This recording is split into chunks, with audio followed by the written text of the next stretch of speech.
जय सनातन धर्म की। प्रिय सनातनियों, आप सभी का स्वागत है हमारे इस कार्यक्रम में।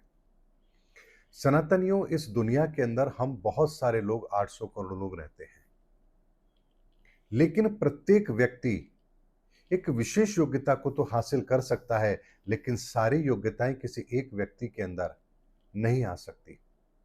कोई राजनीति में श्रेष्ठ हो सकता है तो वो एक अच्छा डॉक्टर नहीं हो सकता। एक अच्छा डॉक्टर एक अच्छा राजनीतिक अगर हो गया तो एक अच्छा इंजीनियर नहीं हो सकता। अगर एक अच्छा इंजीनियर अगर एक अच्छा राजनीतिक है तो फिर वो एक अच्छा समाज सेवी नहीं हो सकता। यानी अगर कोई एक योग्यता आपके अंदर है तो आप उस क्षेत्र में तो महारत हासिल कर सकते हैं, लेकिन इस धरती के प्रत्येक क्षेत्र के अंदर आप महारत हासिल नहीं कर सकते। यानी कोई धर्म गुरु भी हो, डॉक्टर भी हो, इंजीनियर भी हो, राजनीतिक भी हो, समाज सेवी भी हो और धनाढ्य भी हो, बहुत बड़ा व्यापारी भी हो। क्या ऐसा संभव है? ऐसा संभव नहीं है। हम में कोई ना कोई एक योग्यता तो हो सकती है, लेकिन सारी योग्यताएं हम में हो, ये संभव नहीं है। तो ऐसा क्यों है? चलिए एक बात को समझते हैं। एक डॉक्टर के पास आप जाते हैं तो आप पूछते हैं ये कौन से स्पेशलिस्ट है? आप कहते हैं ये न्यूरो सर्जन है, यूरो सर्जन है, ऑर्थोपेडिक है। आपने ये डिवाइडेशन उनमें क्यों देखा? क्या एक डॉक्टर सभी बीमारियों का इलाज नहीं कर सकता? ऐसा क्या है कि एक डॉक्टर भी एक स्पेशल कैटेगरी को चुनता है और उसमें महारत हासिल करता है? क्या कोई व्यक्ति एक ऐसा नहीं हो सकता जो सारे विज्ञान को जानता हो? तो सनातनी एक बात को समझिए, इस संसार के अंदर 9 तरह के ही आयाम हैं और 9 आयामों में व्याप्त जो 7 ऊर्जाएं हैं, हम किसी न किसी मुख्य ऊर्जा के स्रोत जरूर होते हैं। ऐसे में जो हम मुख्य ऊर्जा के स्रोत हैं, हम में केवल वही ताकत होती है, वही ज्ञान होता है और वही हमारी काबिलियत होती है। अगर उस क्षेत्र के अंदर हम बहुत अच्छे से काम कर रहे हैं तो हम बहुत आगे तक जा सकते हैं।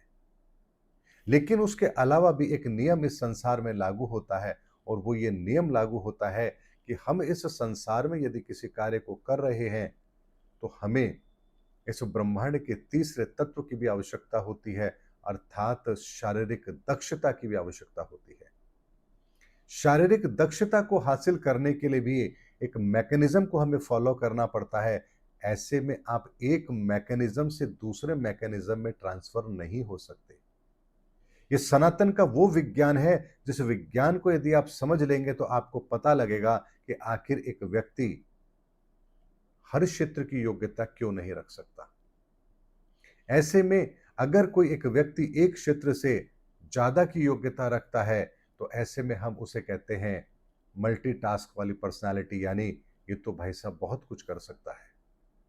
लेकिन अवतारों के संदर्भ में ये बात कुछ अलग होती है। अवतार जो दक्षता लेकर आते हैं वो शारीरिक दक्षता लेकर नहीं आते हैं, वो अपनी ऊर्जाओं की दक्षता को लेकर आते हैं। वो ऊर्जाओं के लेवल पर हर चीज को जानते हैं, समझते हैं और उसी के आधार पर वो अपनी काबिलियत के द्वारा इस संसार को राह दिखाने का काम करते हैं। जैसे मैं आपको एक उदाहरण से समझाता हूं। मान लीजिए आप एसी बनाते हैं। एसी आपको दिखाई दे रहा है, भौतिक वस्तु है।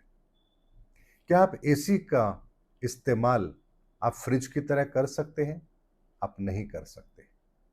लेकिन क्या आप फ्रिज का इस्तेमाल एसी की तरह कर सकते हैं? आप वो भी नहीं कर सकते। लेकिन इन सब यंत्रों को चलाने के पीछे जो बिजली है वो तो एक ही है। अगर आपके पास वो बिजली वाली पावर है तो आप फिर किसी भी यंत्र को चला सकते हैं और किसी भी यंत्र की उपयोगिता को अपने लिए काम में ले सकते हैं। इसमें कोई बड़ी बात तो नहीं है।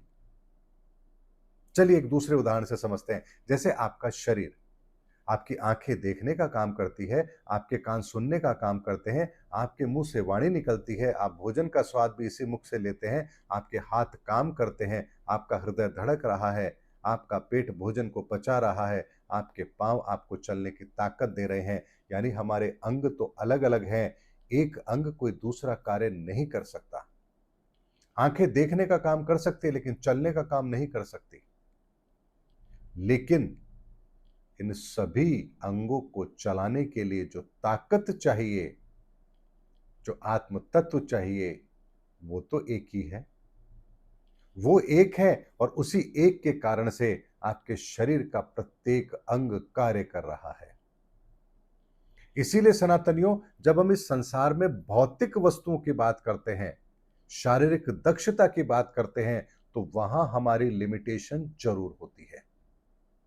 क्योंकि शारीरिक दक्षता आप अलग-अलग क्षेत्रों में नहीं ले सकते।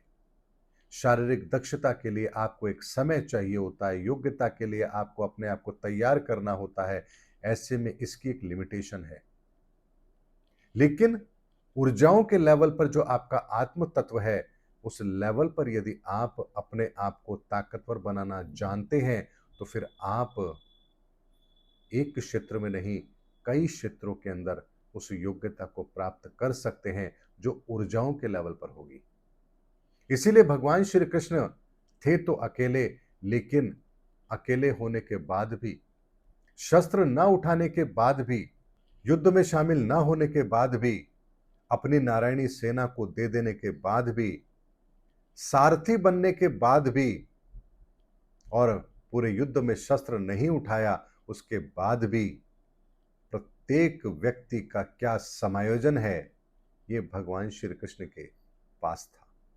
क्योंकि ऊर्जाओं के लेवल पर वो जानते थे भीष्म का अंत कैसे होगा, कर्ण का अंत कैसे होगा, अश्वत्थामा उसका क्या समायोजन है, द्रोणाचार्य का क्या समायोजन है, कृपाचार्य का क्या समायोजन है, यानी हर व्यक्ति का क्या समायोजन है, ये भगवान श्री कृष्ण जानते थे। क्योंकि ऊर्जाओं के लेवल पर वो अपने अंदर वो ताकत रखते थे जो शारीरिक दक्षता की मोहताज नहीं होती है।